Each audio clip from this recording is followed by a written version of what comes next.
Mga kapaglaom, maayong buntag kaninyong tanan ug happy midweek. Ang atong hilisgutan karong Hunyo 18, giuluhan og mahigugmaong pagkamanggihuna-hunaon diha sa panimalay. Ang atong teksto makita sa 1 Juan 4:12. Kung maghigugmaay kita, ang Dios magapabilin dinhi kanato, ug ang iyang gugma mamahingpit dinhi kanato. Kapaglaom, atong himuon nga ang pagbati sa panimalay mga limyon sa may nampingong pagkamahuna-hunaon. Ang panimalay pagahimuon nga sentro sa labing putli ug labing taas nga pagmahal. Ang kalinaw, pagkaangay, gugma ug kalipay gikinahanglang padayon nga ampingan matag adlaw. Hangtod nga kining mga hamili nga mga butang magapabilin sa kasing-kasing ni adtong kinsa naglangkob sa pamilya.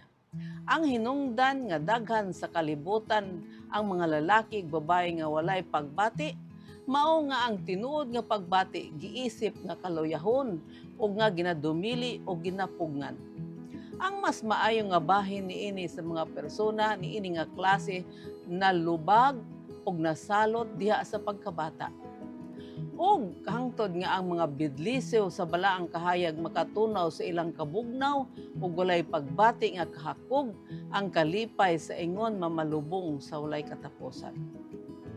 Kung aduna kita'y malumo nga kasing-kasing sama sa kang Hesus, sa dinhi pa siya sa yuta ug binalaan nga pakig-unong sama sa mga anghel alang sa makasala nga mga tawo, gikinahanglan patubuon nato ang mga pag-unong sa pagkabata nga mao ang pagkasimple mismo. Atong dayigon ang atong mga anak kung mahimo nimo.